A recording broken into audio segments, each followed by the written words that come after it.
আসসালামু আলাইকুম। মাহে রমজানের শুভেচ্ছা জানিয়ে আজকে আমার রেসিপিটি শুরু করছি। আজকে ইফতারের এমন একটি আইটেম দেখাবো যেটা ছাড়া আমাদের ইফতারের আইটেমই জমেই না। আজকে ছোলা বুট ভুনা করে দেখাবো, আবার সেটিও চটজলদি কীভাবে আপনারা ছোলা বুট সিদ্ধ করে সেটাকে এরকম বাগার দিয়ে রান্না করতে পারবেন, সেই রেসিপিটি আজকে শেয়ার করব। আশা করছি আপনাদের কাছে ভালো লাগবে। ভিডিওটি লাইক, শেয়ার, কমেন্ট করতে ভুলবেন না। চ্যানেলটি সাবস্ক্রাইব করে আমার পাশে থাকবেন সাপোর্ট করার জন্য। এখানে একটি বোল নিলাম আর এখানে দিয়ে দিচ্ছি প্রায় 2 কাপের মতো ছোলা বুট। আমি আজকে কম করে ছোলা বুট সিদ্ধ করে রান্না করে দেখাবো, তবে আপনারা ফ্রোজেন বেশি করে করতে চাইলে এখানে বেশি পরিমাণে নিয়ে নেবেন, একই পদ্ধতিতে সমস্যা নেই। তো ছোলা বুটটাকে বেশি করে পানি দিয়ে ভিজিয়ে রাখবো সারা রাতের জন্য। এটা সকালের অবস্থা, সারা রাতে ভিজে এটা ডাবল হয়ে গিয়েছে ফুলে এবং কালারটাও বেশ সুন্দর হয়েছে। এখন পানি পরিবর্তন করে করে ভালো করে ধুয়ে পরিষ্কার করে নিয়েছি। এখন দিয়ে দিচ্ছি এখানে আলু।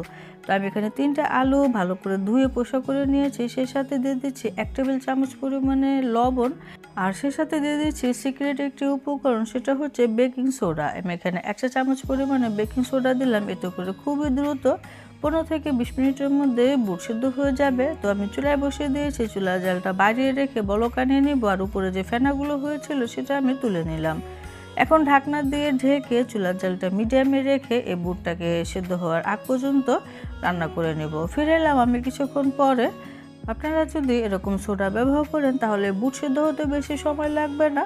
15 থেকে 20 মিনিটের মধ্যেই বুট এরকম সেদ্ধ হয়ে ভর্তা হয়ে যাবে।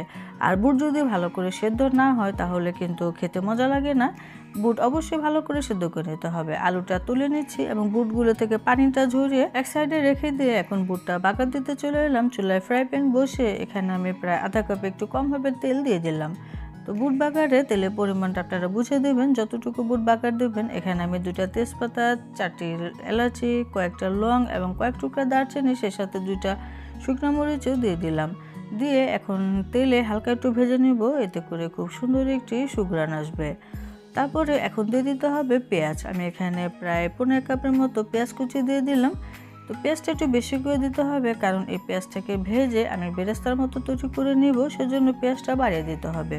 অবশ্যই এই পেঁয়াজটা বেরেস্তার মতো করে নিতে হবে, এতে করে বুট ভুনাটা খেতে অনেক বেশি মজা লাগবে। তো আমি একটু পানি দিয়ে দিলাম যেন আবার অতিরিক্ত কালার না আসে।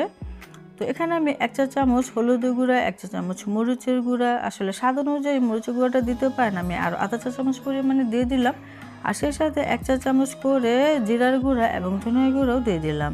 এখানে আরও দিয়ে দিচ্ছি 2 চা চামচ পরিমাণে আদা রসুন বাটা, এবং সেই সাথে লবণ দিতে হবে স্বাদ অনুযায়ী। যেহেতু বুটটা লবণ দিয়ে সিদ্ধ করেছিলাম সেই অনুযায়ী লবণটা এখানে বুঝে দিতে হবে।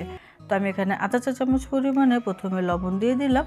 তো সেই সাথে এখানে গরম মশলা গুঁড়া দিয়ে দিলাম আধা চা চামচ পরিমাণে, আমি বাকিটা পরবর্তীতে ব্যবহার করব। তারপরে এখন খুব ভালো করে মশলাটা কষিয়ে নিতে হবে এরকম তেল উপরে উঠে আসার আগ পর্যন্ত।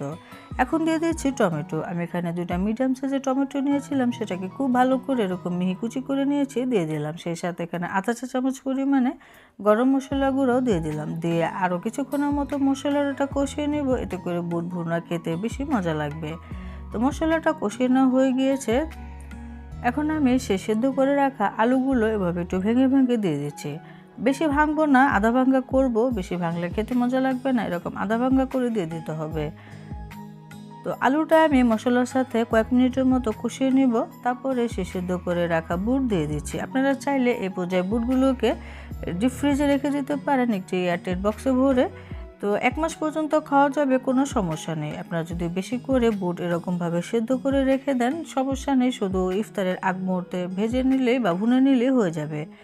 তো এখন আমি বুটগুলো দিয়ে আলুর সাথে মশলার সাথে খুব ভালো করে নেড়ে চেড়ে কিছুক্ষণের মতো রান্না করে নিব। যেহেতু সেদ্ধ করা, এটা আর হতে সময় লাগবে না, কিছুক্ষণ ভুনে নিলে হয়ে যাবে।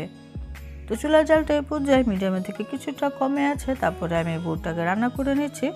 তো আমি সবসময় বুটটা একটু বেশি করে এরকম সিদ্ধ করে বক্সে বক্সে ভরে ফ্রিজে রেখে দিই, ডিপ ফ্রিজে। আবার ফ্রিজে নর্মাল পোষণও কিন্তু অনেকদিন পর্যন্ত ভালো থাকে, কোনো সমস্যা হয় না। তো আমার এখানে মাঝে কিছু লবণ লেগেছিল, আমি স্বাদ অনুযায়ী দিয়ে দিলাম। আরও কিছু কাঁচামরিচ দিয়ে দিলাম, এতে করে খুব সুন্দর একটি ফ্লেভার আসবে। তারপরে আরও কিছুক্ষণের মতো ভুনে নিচ্ছে। তো বুট ভুনা কিন্তু হয়ে গিয়েছে। নামানোর আগ মুহূর্তে এখানে আমি সামান্য একটু ধনিয়া পাতা কুচি দিয়ে দিলাম। কেউ যদি মনে করেন এখানে ধনিয়া পাতাটা ব্যবহার করতে চাচ্ছেন না, তাহলে দরকার নেই। আজকে আমার এই সহজ ছোলা বুট ভুনা কেমন হয়েছে অবশ্যই কমেন্টে জানাবেন। আর এই বুট ভুনাগুলো আপনারা মুড়ি বা শুধু খেতে পারেন এবং শসা কুচির সাথে মাখিয়ে খেতেও ভীষণ মজা লাগে। আশা করছি রেসিপিটি ভালো লেগেছে, কমেন্টে জানাতে পারেন। সবাই অনেক বেশি ভালো থাকবেন। মাহে রমজানের শুভেচ্ছা জানিয়ে বিদায় নিচ্ছি। আল্লাহ হাফেজ।